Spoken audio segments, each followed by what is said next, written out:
Do you think that's Lady Yi? Oh, no wonder Junya is so excited. She has a really striking presence. Also, is it just Paimon? Or did she look right at us just now? It was probably nothing. It's not like she's ever seen us before. Keep away. Keep away from me. I gave up the art of the sword. Please, let me go, I beg you. As you can see, Lady Yi, Domon has persisted in this state for some time now. He appears to see those who have lost to him in duels past, gathered all around him to persecute him. Lady Yi, it must be a possession, right? This is nothing like him at all. In the past, no matter what came his way, he would always face it with a confident smile. I'm sorry. It is clear to me that your sensei is not possessed by any evil spirit. Then does that mean he... Yes. This is a change in the person himself. Unable to cope with the tremendous pressure he was under, he suffered a spiritual collapse. With his wits impaired, he finally descended into madness. As one who is thrown into the sea, though he fights back desperately against his predicament, it does nothing to prevent his descent into the depths. As for what has triggered this change, I believe it must be the loss of his vision. For to be stripped of one's vision is to be stripped of one's ambition. Stripped of his ambition? But Lady Yi, even without his ambition, why should he suffer such a dramatic change? How does that explain his descent into madness? Your school practices Meikyo Shisui art, does it not?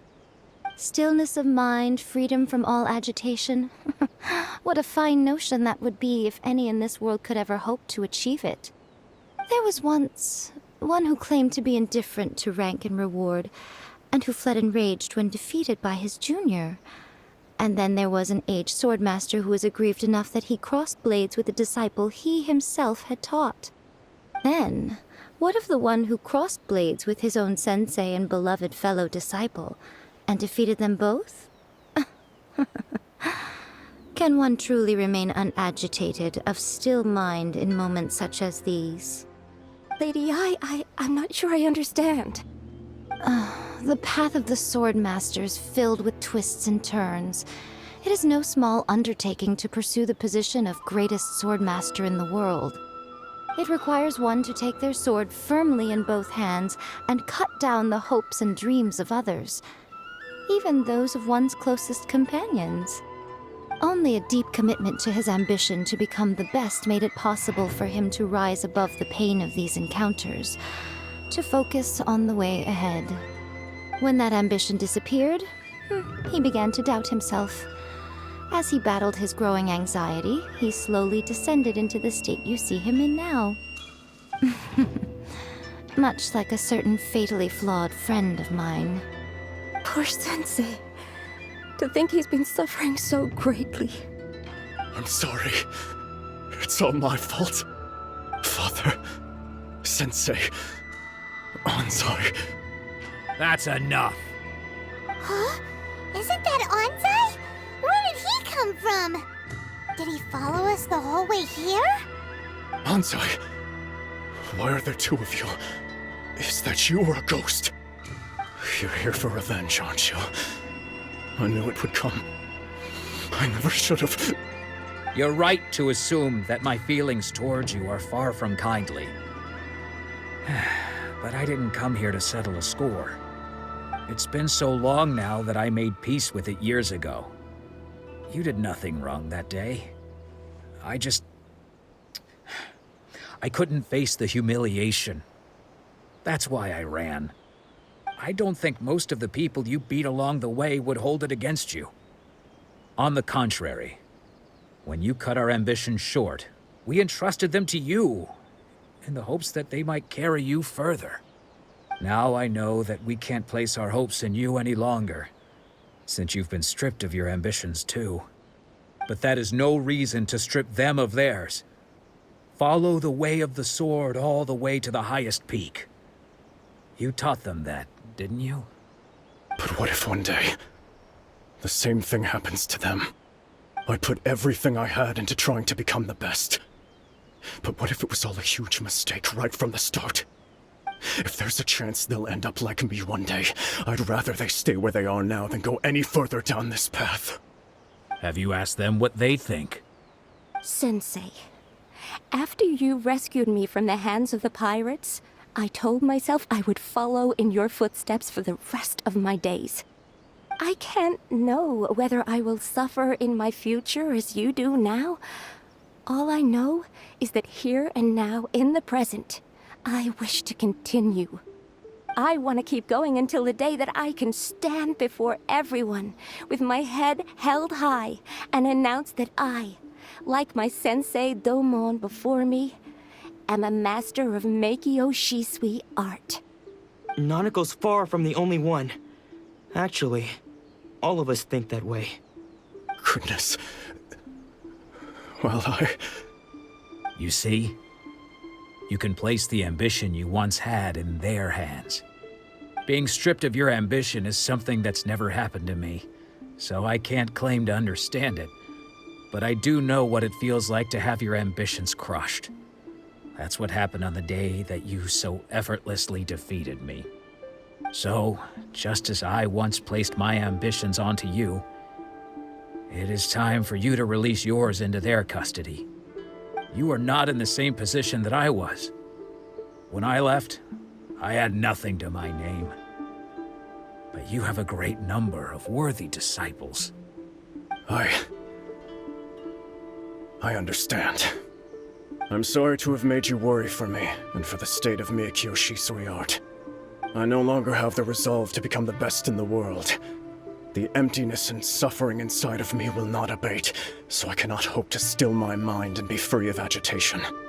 But as your sensei, I shall commit to imparting unto you everything I have learned in my life so far. This is my promise. And I humbly ask Anzai, my senior, to hold me to my word. You can count on that. I'd be checking in on you occasionally anyway, just to make sure you hadn't lost your mind again. But I am now used to the life of a wanderer. I do not belong in the dojo anymore, so I will simply stop by once in a while to make sure you aren't cutting any corners with them. Well, don't just stand there staring at me. Say thank you to Lady Yae and then get yourself back home.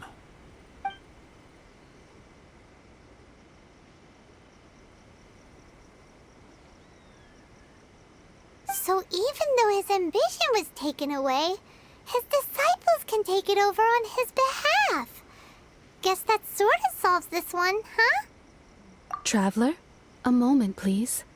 Lady Yae has some words for you. So, my intuition was correct. The wind that blows from afar carries fresh life to these shores. For us to meet now is premature. Nevertheless, you set foot on these islands at precisely the right moment.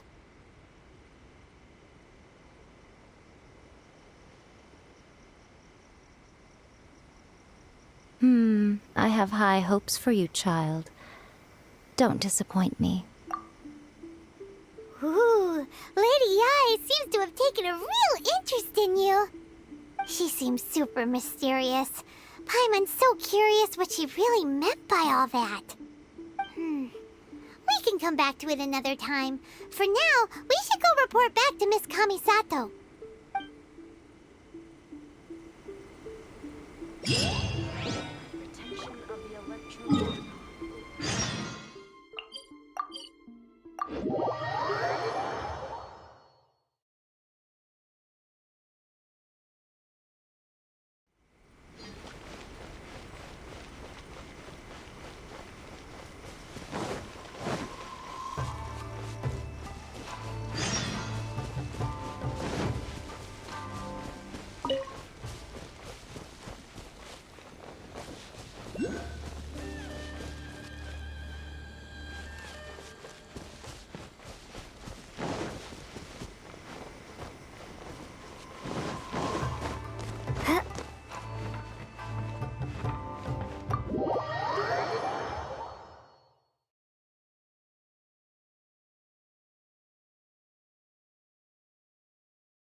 Guess who fulfilled all your wishes? Huh? Ayaka! Huh? Huh?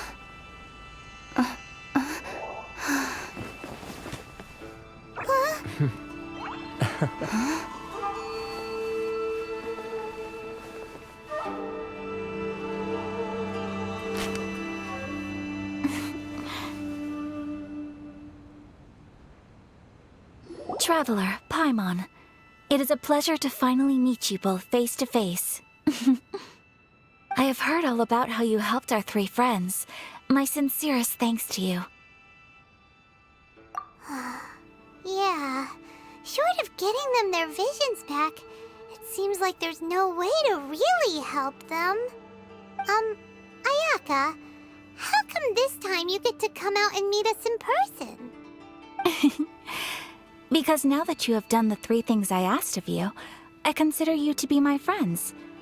As you will observe, I dispense with the screen for Toma also. Mm-hmm. Wait a second. But isn't Toma your, servant? Paimon's happy to help and all, but Paimon sure as heck did not sign up to be a servant. Oh. Paimon, you are most entertaining. Toma is first and foremost my friend, and was so before he ever became my attendant. Oh, okay then. Ayaka, you seem pretty different out in the open compared to how you are behind the screen. Alright, we can be friends. Thank you both kindly.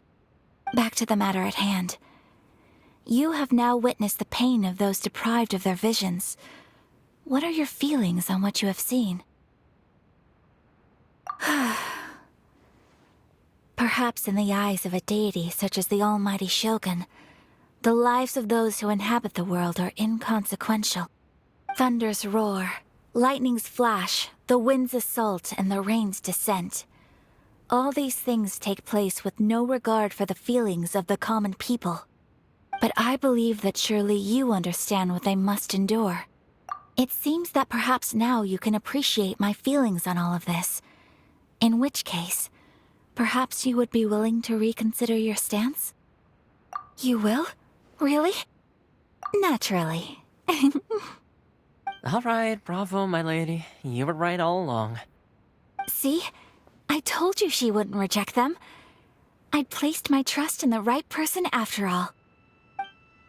Now then, given that the remainder of our discussion pertains to matters of a more confidential nature, perhaps we could move to the Komori Tea House? We ought not to involve other members of the Yashiro Commission.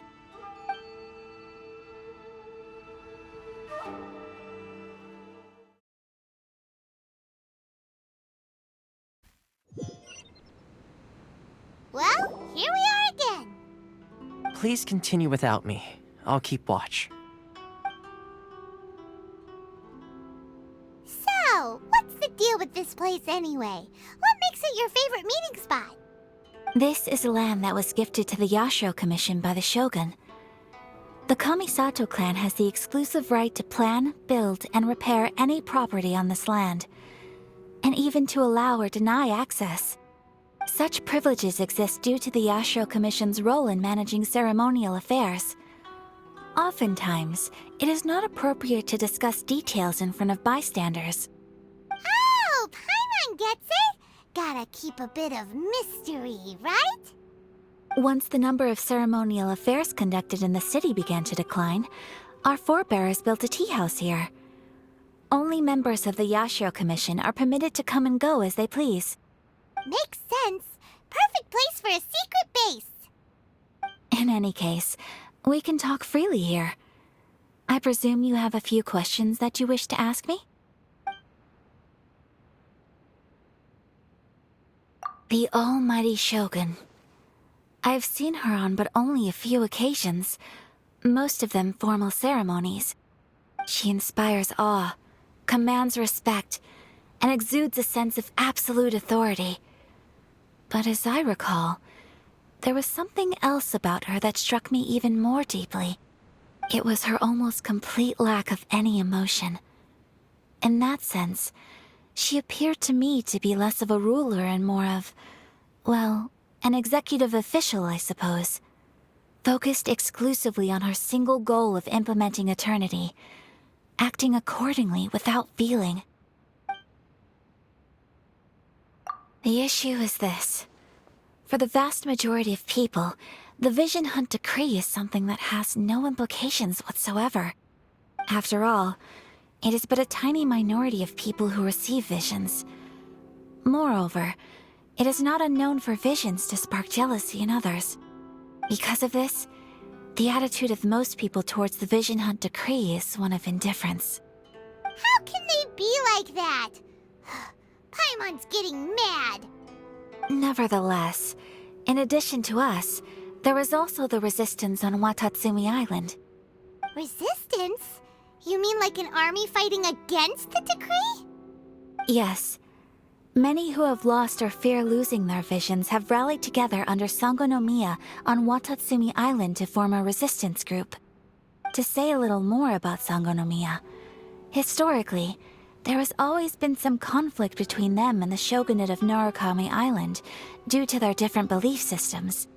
But I do wonder whether there may be some other agenda behind their resistance movement, beyond merely fighting the Vision Hunt decree. Of course! We have tried on numerous occasions. Unfortunately, each time a proposal to repeal the decree arrives at Tenshukaku, it is promptly vetoed by both the Tenryou Commission and the Kanjo Commission, and subsequently scrapped. They invariably adopt a stance of unconditional support for the Shogun's decisions. They have no interest in discussing anything. It almost makes one wonder whether they had a hand in the Shogun's sudden decision to issue the Vision Hunt decree. Ooh, Paimon has a question though! Oh? What would you like to know, Paimon? Have you got a plan yet to fight the Vision Hunt decree? To be honest, we do not. What? Please, do not forget that challenging the Vision Hunt decree is tantamount to challenging a deity. Coming to terms with that is already a difficult step to take. So what are we gonna do? Well, for the moment, all we can do is try and reduce the harm that is being caused by this decree. For example, by providing vision bearers with safe refuge, or manufacturing counterfeit visions for them as a contingency measure. You're telling Paimon that there are people out there who can make fake visions? Don't underestimate the talents of the craftspeople in Hanamizaka. To the naked eye, their counterfeits are indistinguishable from the genuine article. The problem we are facing right now is that Master Masakatsu, who was providing us with counterfeit visions, has recently been arrested by the Tenryou Commission. Darn! So they found out about it? Ugh. Yes. We knew it was not a long-term solution, and that it was only a matter of time before it would be exposed. But we cannot simply abandon Master Masakatsu.